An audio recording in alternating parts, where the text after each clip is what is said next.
പ്രിയപ്പെട്ട സുഹൃത്തുക്കളെ, കഴിഞ്ഞ കുറച്ച് നാളുകളായി നമ്മൾ കേരള മുഖ്യമന്ത്രി പിണറായി വിജയൻ്റെ മകൾ വീണ വിജയനെക്കുറിച്ചിട്ടാണല്ലോ ചർച്ച ചെയ്തുകൊണ്ടിരിക്കുന്നത്. വീണ വിജയനെക്കുറിച്ചിട്ട് ചർച്ചകൾ വരാൻ തുടങ്ങിയിട്ട് യഥാർത്ഥത്തിൽ ഒരു വർഷത്തിലധികമായി എന്നാണ് എനിക്ക് പറയാനുള്ളത്. അവരെക്കുറിച്ച് ആദ്യം ചർച്ചകളുമായി വന്നത് അല്ലെങ്കിൽ ആരോപണങ്ങളുമായി വന്നത് ശ്രീമതി സ്വപ്ന സുരേഷായിരുന്നു. ഒരുപാട് ആരോപണങ്ങൾ അന്ന് വീണ വിജയനെക്കുറിച്ച് പറഞ്ഞു. വീണ വിജയനാണ് ഈ ഇത്തരം അഴിമതി ഇടപാടുകളുടെ എല്ലാം മാസ്റ്റർ ബ്രെയിൻ എന്നുള്ള നിലയിൽ അന്ന് സ്വപ്ന സുരേഷ് പറയുകയുണ്ടായി. ആ ആരോപണങ്ങളൊക്കെ ഏതാണ്ട് ഈ പറഞ്ഞ പോലെ അത് എടുത്തുകൊണ്ട് പോകാൻ ആരുമില്ലല്ലോ, ഇവിടെ പ്രതിപക്ഷമൊന്നും ഇല്ലല്ലോ. അതുകൊണ്ട് ആരോപണങ്ങൾ സ്വാഭാവികമായി കെട്ടടങ്ങിയപ്പോഴാണ് എക്സാലോജിക് എന്ന് പറഞ്ഞ അവരുടെ കമ്പനിയുമായി ബന്ധപ്പെട്ടിട്ടുള്ള അത് ഒരു ആരോപണ പെരുമഴയിലേക്ക് കാര്യങ്ങൾ നീങ്ങുന്നത്. ആ ആരോപണങ്ങൾ ഇങ്ങനെ കത്തി നിൽക്കുന്ന സമയത്താണ് ഈ പറഞ്ഞ പോലെ ഇൻകം ടാക്സ് ഇൻട്രീം സെറ്റിൽമെൻറ്റ് ബോർഡിൻ്റെ ഓർഡർ, ജുഡീഷ്യൽ ഓർഡർ വരുന്നു. അതിൽ അവരെ കരിമണൽ കമ്പനിയിൽ നിന്ന് 1,72 ലക്ഷം രൂപ വാങ്ങി എന്നുള്ളതുമായി ബന്ധപ്പെട്ട് പിന്നീടും ആരോപണങ്ങൾ കടുത്തു. ആ ആരോപണങ്ങൾ പിന്നെ അടുത്ത ഘട്ടത്തിലെത്തിയത് സീരിയസ് ഫ്രോഡ് ഇൻവെസ്റ്റിഗേഷൻ ഓഫീസിൻ്റെ അന്വേഷണവുമായി ബന്ധപ്പെട്ടുകൊണ്ടാണ്. അതിപ്പോഴും ആ വിഷയം ഇങ്ങനെ കത്തി നിൽക്കുകയാണ്. അതിനിടയിൽ ബാംഗ്ലൂരിലുണ്ടായിരുന്ന ഇവരുടെ കമ്പനി ഇവർ പൂട്ടി എന്നൊക്കെ പറഞ്ഞിട്ടുള്ള വാർത്തകൾ വന്നു. അതിൻ്റെ ഇടയിലാണ് വീണ വിജയന് കാനഡയിൽ കമ്പനിയുണ്ട് എന്ന ഒരു ആരോപണം ഉയർന്നു വന്നിരിക്കുന്നു. അത് സംബന്ധിച്ച് മനോരമയിൽ വന്ന വാർത്ത ഞാനൊന്ന് വായിക്കാം. മുഖ്യമന്ത്രിയുടെ മകൾ വീണ തൈക്കണ്ടിക്ക് കാനഡയിലെ ടൊറൻറ്റോ ആസ്ഥാനമായി കമ്പനി ഉണ്ടെന്ന് ആക്ഷേപം. സ്കൈ 11 ഇൻകോർപ്പറേറ്റ്സ് എന്ന പേരിൽ 2023 മാർച്ചിലാണ് കമ്പനി സ്ഥാപിച്ചത്. 2023 മാർച്ചിൽ പ്രൊഫഷണലുകൾക്കും സ്ഥാപനങ്ങൾക്കും പരിശീലനവും കൺസൾട്ടൻസി സേവനവും നൽകുന്ന കമ്പനി എന്നാണ് ഔദ്യോഗിക വെബ്സൈറ്റിലുള്ളത്. കാനഡയ്ക്ക് പുറമെ ഇന്ത്യ, ഓസ്ട്രേലിയ ഉൾപ്പെടെയുള്ള രാജ്യങ്ങളിൽ സേവനം നൽകും എന്ന് അവകാശപ്പെടുന്നു. അപ്പോൾ മുഖ്യമന്ത്രിയെ എന്നിട്ട് 2014 ബാംഗ്ലൂരിൽ ആരംഭിച്ച IT സോഫ്റ്റ്വെയർ നിർമ്മാണ കമ്പനിയായ എക്സാലോജിക് സൊല്യൂഷൻസിൻ്റെ MD ആണ് വീണ. വീണയുടെ അപേക്ഷയിൽ 2022 നവംബറിൽ ഈ കമ്പനിയുടെ പ്രവർത്തനം രജിസ്ട്രാർ ഓഫ് കമ്പനീസ് മരവിപ്പിച്ചു. ഇതിന് തൊട്ടു പിന്നാലെയാണ് കാനഡയിൽ കമ്പനി തുടങ്ങിയെന്നാണ് വെബ്സൈറ്റിൽ നിന്ന് മനസ്സിലാവുന്നത്. എന്നുവെച്ചാൽ അവരുടെ കമ്പനി ഇവിടെ പൂട്ടിയപ്പോൾ അവിടെ തുടങ്ങി. കമ്പനിയുടെ ഏക ഡയറക്ടറായി കാണിച്ചിരിക്കുന്നത് വീണയുടെ പേരാണ്. ഒരു ജീവനക്കാരൻ മാത്രമാണ് ഉള്ളതെന്ന് കമ്പനിയുടെ ലിങ്ക്ഡിൻ പ്രൊഫൈലിൽ കാണുന്നു. ഇദ്ദേഹമാകട്ടെ 2017 മുതൽ എക്സാലോജിക് സൊല്യൂഷൻസിൽ സോഫ്റ്റ്വെയർ ഡെവലപ്പറായി ജോലി ചെയ്തിരുന്ന ആളാണ്. മുഖ്യമന്ത്രി വിവാദത്തിലാക്കിയ SNC-Lavalin കമ്പനിയുടെ ആസ്ഥാനമായ കാനഡയിൽ മകൾ കമ്പനി തുടങ്ങിയതിൽ ദുരൂഹത ആരോപിച്ചുള്ള പ്രചരണമാണ് നടക്കുന്നത്. കിഫ്ബിക്ക് വേണ്ടി ഇറക്കിയ മസാല ബോണ്ട് കരസ്ഥമാക്കിയത് ലാവലിൻ കമ്പനിയിലെ ഓഹരി പങ്കാളിയായ കനേഡിയൻ കമ്പനിയാണെന്ന ആരോപണവും നേരത്തെ ഉയർന്നിരുന്നു.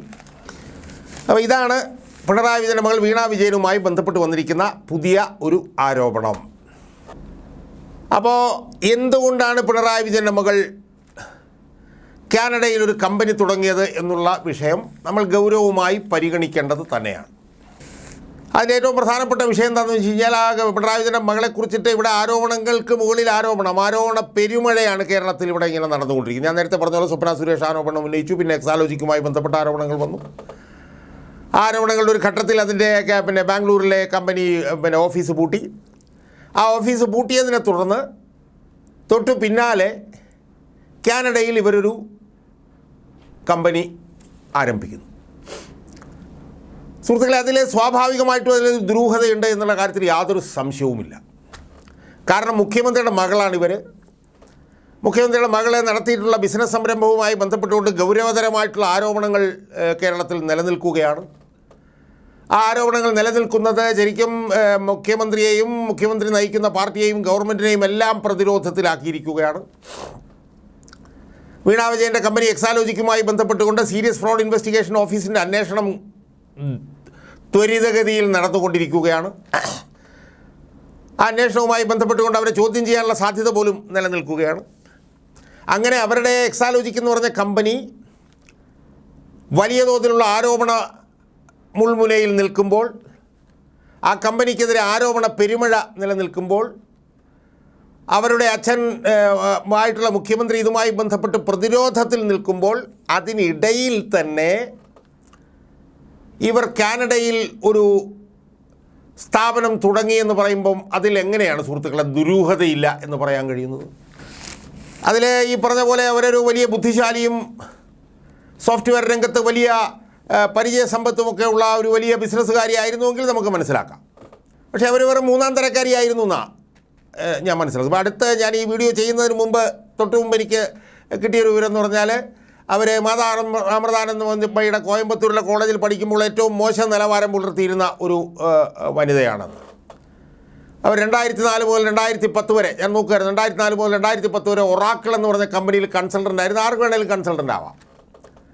അതിനുശേഷം 2012 മുതൽ 2014 വരെ രവി പിള്ളയുടെ RP ഇൻഫോടെക് എന്ന് പറഞ്ഞ കമ്പനിയിൽ ചീഫ് എക്സിക്യൂട്ടീവ് ഓഫീസർ ആവുകയാണ്.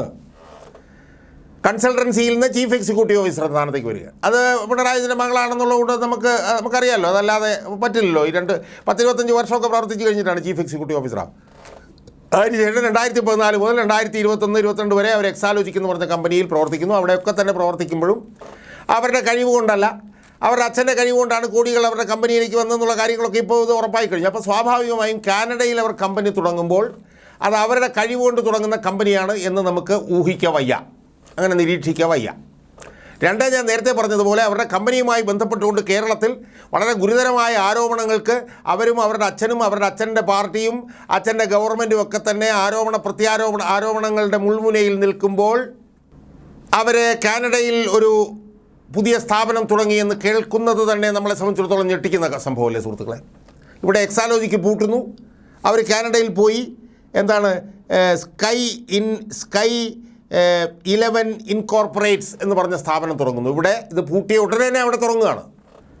അപ്പോൾ ഇവരുടെ ഒരു കഴിവുകൊണ്ടല്ല സ്ഥാപനം തുടങ്ങുന്നത് എന്നുള്ളത് വ്യക്തം. അപ്പോൾ സ്വാഭാവികമായും വേറെന്തോ സ്ഥാപിത താല്പര്യങ്ങൾ, സ്വാർത്ഥ താല്പര്യങ്ങളുടെ പേരിലാണ് കമ്പനി തുടങ്ങിയെന്നുള്ള കാര്യത്തിൽ എന്താണ് സംശയം സുഹൃത്തുക്കളെ? ഞാൻ ചോദിക്കട്ടെ, എന്താണ് സംശയം? അതിലൊരു ഡയറക്ടറും ഒരു ജീവനക്കാരനും മാത്രമേ ഉള്ളൂ. അപ്പോൾ അതൊരു ഷെയ്ഡി സ്ഥാപനമാണെന്നുള്ളത് ക്ലിയർ ആണല്ലോ. ഇനിയിപ്പോൾ അങ്ങനെ കമ്പനി തുടങ്ങുമ്പോഴത്തേക്കും അതിനെ കമ്പനി ആരംഭിക്കുന്നു, അതിന് ഒരുപാട് ഡയറക്ടർ ബോർഡ് മെമ്പർമാരോ ഒരുപാട് ജീവനക്കാരൊക്കെ ആയിട്ടുള്ളതാണ് നമുക്ക് മനസ്സിലാക്കാം. ഇത് പൊടുന്നനെ അവിടെ ഒരു സ്ഥാപനം തുടങ്ങുന്നു, അതിന് ഒരു കമ്പനിക്ക് ഒരു ഡയറക്ടർ മാത്രമേ ഉള്ളൂ, ഒരു ജീവനക്കാരന് മാത്രമേ ഉള്ളൂ. എന്നിട്ട് പ്രൊഫഷണലുകൾക്കും സ്ഥാപനങ്ങൾക്കും പരിശീലനവും കൺസൾട്ടൻസി സേവനവും നൽകുന്ന കമ്പനിയാണ് എന്നാണ് പറയപ്പെടുന്നത്. അപ്പോൾ ഇത് ദുരൂഹമാണെന്നുള്ള കാര്യത്തിൽ യാതൊരു വിധത്തിലുള്ള സംശയവുമില്ല.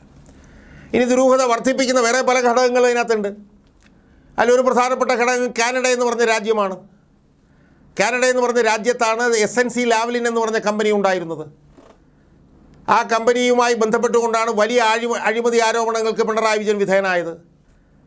ആ കമ്പനി കേരളത്തിൽ വന്ന് ഈ പറഞ്ഞ പോലെ പള്ളിവാസൽ, പിന്നെ പന്നിയാർ, ചെങ്കുളം എന്ന് പറഞ്ഞ 3 ജലവൈദ്യുത പദ്ധതികളുടെ നവീകരണവുമായി ബന്ധപ്പെട്ടുകൊണ്ട് കൊടുത്ത കരാറ്, പിണറായി വിജയൻ വൈദ്യുതി മന്ത്രിയായിരുന്നപ്പോൾ കൊടുത്ത കരാറിൻ്റെ ഭാഗമായി 374.5 കോടി രൂപയുടെ നഷ്ടമുണ്ടായെന്ന് CAG പറഞ്ഞത് ഈ ലാവ്ലിൻ കമ്പനിക്ക് കരാർ കൊടുത്തതുമായി ബന്ധപ്പെട്ടിട്ടാണ്. അതുമായിട്ട് ബന്ധപ്പെട്ടുള്ള ദുരൂഹതകൾ ഇതുവരെ അടങ്ങിയിട്ടില്ല. ഇപ്പോഴും ആ കേസ് സുപ്രീം കോടതിയിൽ കിടക്കുകയാണ്. ആ കേസിൽ ഏറ്റവും വലിയൊരു ദുരൂഹത എന്ന് പറയുന്നത് ഈ പറഞ്ഞ പോലെ മലബാറിലൊരു ക്യാൻസർ സെൻറ്റർ തുടങ്ങാൻ വേണ്ടിയിട്ട് 100 കോടി രൂപ, അതായത് അവർക്ക് ഉയർന്ന ടെൻഡറിൽ പങ്കെടുക്കാതെ ഉയർന്ന തുകയ്ക്ക് ഈ നവീകരണ പദ്ധതി കൊടുത്തതിൻ്റെ ഭാഗമായി അവർ മലബാറിലൊരു ക്യാൻസർ സെൻറ്റർ തുടങ്ങാൻ വേണ്ടിയിട്ട് 100 കോടി രൂപ തരും എന്ന് പറഞ്ഞു. പക്ഷേ അതിൽ ആകെപ്പാടെ ഏതാണ്ട് 12 കോടി രൂപ കിട്ടിയുള്ളൂ, ബാക്കി കിട്ടിയില്ല എന്നൊക്കെ പറഞ്ഞിട്ടുള്ള ദുരൂഹതകൾ ഇപ്പോഴും അതിനകത്ത് കിടക്കുകയാണ്. ആ കേസ് ഇപ്പോഴും സുപ്രീം കോടതി കിടക്കുകയാണ്. അപ്പോൾ ആ രാജ്യത്ത് SNC ലാവ്ലിൻ കമ്പനിയുടെ ഹെഡ് ഓഫീസ് ഉണ്ട് എന്ന് നമുക്ക് മനസ്സിലാക്കാൻ കഴിഞ്ഞ ടൊറോൻറ്റോ എന്ന് പറയുന്ന സ്ഥലത്ത് തന്നെ പിണറായി വിജയൻ്റെ മകൾ പൊടുന്നനെ പുതിയൊരു കമ്പനി തുടങ്ങിയെന്ന് പറയുമ്പോൾ അത് ദുരൂഹമാണെന്നുള്ളതിന് വല്ല സംശയമുണ്ടോ? കാരണം മലബാർ ക്യാൻസർ സെൻ്ററിലേക്ക് എത്താനുള്ള 87 കോടി രൂപ എവിടെ പോയി എന്നുള്ളത് സംബന്ധിച്ച് ഇപ്പോഴും ആർക്കും യാതൊരു തിട്ടവുമില്ല. അങ്ങനെ ഇരിക്കുമ്പോഴാണ് ഈ കമ്പനി അവിടെ തുടങ്ങുന്നത്.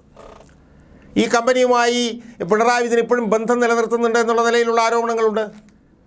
ഈ 2019 മസാല ബോണ്ട് തുടങ്ങാൻ പോയല്ലോ. ആ മസാല ബോണ്ട് തുടങ്ങാൻ പോയപ്പോൾ അതിൽ ബന്ധപ്പെട്ട ഒരു പ്രധാനപ്പെട്ട കമ്പനിയും ലാവ്ലിനുമായി ബന്ധപ്പെട്ട എന്തോ DPSQ എന്ന് കണ്ടു പറഞ്ഞൊരു കമ്പനിയാണെന്നുള്ള ആരോപണം ഉണ്ടായിരുന്നു.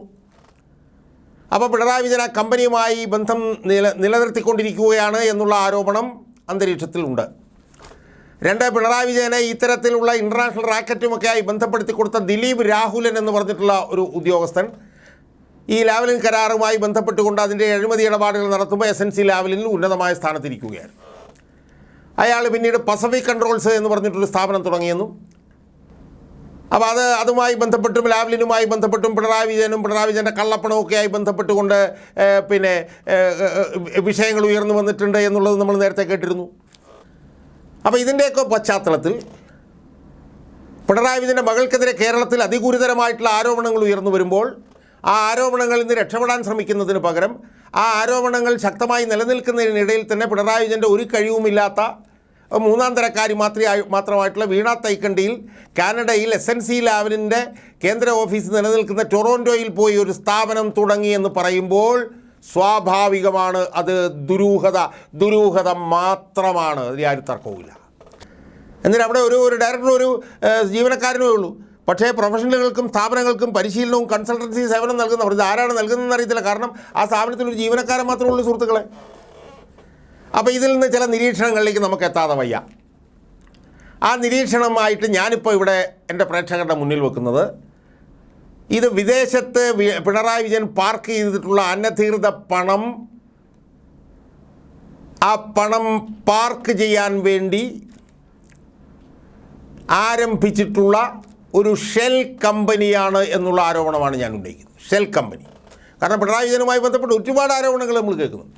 ഒരു പ്രവാസി വ്യവസായിയുമായി ബന്ധപ്പെട്ട് ഒരു ബിസിനസ് സ്ഥാപനം തുടങ്ങിയപ്പോൾ ആ പ്രവാസി വ്യവസായി അത് 2000 കോടി രൂപ എന്നാണ് കാണിച്ചതെന്നും അതിലേണ്ട 800 കോടി രൂപ കണ്ട് മറ്റേ GST അടച്ചിട്ടുള്ളായിരുന്നുവെന്നും ആ പ്രവാസി വ്യവസായിയുടെ ബിസിനസ് സംരംഭത്തിൽ പിണറായി വിജയന് വലിയ തുക 100 കണക്കിന് കോടി രൂപയുടെ ഇൻവെസ്റ്റ്മെൻ്റ് ഉണ്ട് എന്നൊക്കെ ഉള്ള നിലയിൽ നമ്മൾ കേട്ടിരുന്നു. കേരളത്തിൽ നിന്ന് ഒരു മതത്തിൻ്റെ ഒരു തലവൻ, പേര് ഞാൻ പറയുന്നില്ല, അയാളുമായി ബന്ധപ്പെട്ട് നടക്കുന്ന ബിസിനസ് സ്ഥാപനങ്ങളിൽ പിണറായി വിജയന് പങ്കുണ്ട് എന്നും വലിയ തോതിലുള്ള ഇൻവെസ്റ്റ്മെൻ്റ് ഉണ്ട് എന്നും നമ്മൾ കേട്ടിട്ടുണ്ട്. ഗൾഫ് രാജ്യങ്ങളിലൊക്കെ വലിയ പ്രോജക്റ്റുകൾ ചെയ്യുന്ന പ്രവാസി വ്യവസായികളുടെയൊക്കെ തന്നെ ബിസിനസ് സംരംഭങ്ങളിൽ പിണറായി വിജയന് ഷെയർ ഉണ്ട് എന്നുള്ള നിലയിലുള്ള ആരോപണങ്ങൾ നമ്മൾ കേട്ടിട്ടുണ്ട്. അപ്പോൾ ഇതിൽ നിന്നൊക്കെ കിട്ടുന്ന പണങ്ങൾ പാർക്ക് ചെയ്യാൻ വേണ്ടി കാനഡയിൽ മകളുടെ പേരിൽ ആരംഭിച്ച ഒരു ഷെൽ കമ്പനിയാണ് ഈ Sky 11 ഇൻകോർപ്പറേറ്റ്സ് എന്നാണ് ഇപ്പോൾ ആരോപണം ഉയർന്നിട്ടുള്ളത്. അല്ലെങ്കിൽ ഇത്ര തിടുക്കപ്പെട്ട് ഇതവിടെ തുടങ്ങേണ്ട കാര്യം എന്താണ്? കാരണം ഇവിടെ ആരോപണങ്ങളുടെ മുൾമുനയിൽ നിൽക്കുകയാണ്.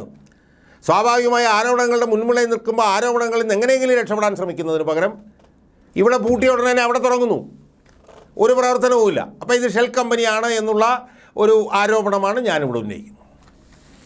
ഇതിനു മുമ്പും പല സംരംഭങ്ങളുമായി ബന്ധപ്പെട്ട് നമ്മൾ കേട്ടിട്ടുണ്ട്. ലാവലിംഗ് കമ്പനിയുമായി ബന്ധപ്പെട്ടുകൊണ്ട് ടെക്നിക്കാലിയ എന്ന് പറഞ്ഞുകൊണ്ട് ഒരു കൺസൾട്ടൻസി സ്ഥാപനം ഉണ്ടായിരുന്നു. അവർക്കാണ് 12 കോടി രൂപ ഈ മലബാർ ക്യാൻസർ സെൻ്റർ ആരംഭിക്കുന്നതുമായി ബന്ധപ്പെട്ട് 12 കോടി രൂപ അവരുടെ കയ്യിലേക്കാണ് വന്നത്. അവർ ആ 12 കോടി രൂപ മേടിച്ചപ്പോൾ അവരെക്കുറിച്ചിട്ട് ഒന്നും കേൾക്കാനില്ല. അതുപോലെ തന്നെ സിംഗപ്പൂരിൽ പിണറായി വിജയൻ്റെ മകളുടെ ഭാര്യയുമായി ബന്ധപ്പെട്ടുകൊണ്ട് കമല എക്സ്പോർട്ടിംഗ് എന്നും പറഞ്ഞിട്ടൊരു സംവിധാനത്തെക്കുറിച്ച് നമ്മൾ കേട്ടു. അതും കുറച്ച് ആൾ കഴിഞ്ഞപ്പോൾ അത് കേൾക്കാതെ പോയി. അത് സംബന്ധിച്ച് നമ്മുടെ R മോഹൻ എന്ന് പറഞ്ഞ പിണറായി വിജയൻ്റെ ഓഫീസിലിരിക്കുന്ന ആൾ അന്വേഷിച്ചു. സിംഗപ്പൂരിലെ അതോറിറ്റീസിനോട് അന്വേഷിച്ചപ്പോൾ അന്വേഷിച്ച സമയത്ത് അതുണ്ടായിരുന്നില്ല എന്ന് പറഞ്ഞുകൊണ്ട് അദ്ദേഹം അതില്ല എന്ന് റിപ്പോർട്ട് എഴുതി കൊടുത്തു. പക്ഷേ അന്വേഷിച്ച സമയത്താണ് അതില്ലാതിരുന്നത്. അപ്പോൾ അതും ഷെൽ കമ്പനിയാണ് എന്നുള്ള ആരോപണം നമ്മൾ കേട്ടിട്ടുണ്ട്. അപ്പോൾ ടെക്നിക്കാലിയ ഷെൽ കമ്പനിയാണെന്നുള്ള ആരോപണം കേട്ടു. കമല എക്സ്പോർട്ടിംഗ് എന്ന് പറഞ്ഞത് ഷെൽ കമ്പനിയാണെന്നുള്ള ആരോപണം കേട്ടു. എക്സാലോജിക്കും വലിയ തോതിൽ ഇതുപോലെ കള്ളപ്പണം പാർക്ക് ചെയ്യാനുള്ള ഷെൽ കമ്പനിയാണ് എന്നുള്ള ആരോപണം ഉയർന്നിട്ടുണ്ട്. അതുപോലെ തന്നെ പിണറായി വിജയൻ വിദേശത്തൊക്കെ സമാഹരിച്ചിട്ടുള്ള വൻതുക പാർക്ക് ചെയ്യാൻ വേണ്ടി മകളുടെ പേരിൽ SNC ലാവലിൻ കമ്പനിയുടെ തലസ്ഥാന ഓഫീസ് നിലനിൽക്കുന്ന കാനഡയിലെ ടൊറോൻറ്റോയിൽ തുടങ്ങിയതാണ് ഈ Sky 11 ഇൻകോർപ്പറേറ്റ്സ് എന്ന സ്ഥാപനം എന്ന ആരോപണമാണ് ഉയർന്നിട്ടുള്ളത്. വളരെ ഗുരുതരമാണ് ഈ ആരോപണം. പിണറായി വിജയൻ്റെ പ്രവർത്തനം, പിണറായി വിജയൻ്റെ പണസമ്പാദനം, അനധികൃത ഇടപാടുകൾ, അതിനൊക്കെ ഒരു അന്താരാഷ്ട്ര തലമുണ്ട് എന്ന് സൂചിപ്പിക്കുന്ന ഒരു സംഭവവികാസമാണ് ഇവിടെ നടന്നിട്ടുള്ളത്.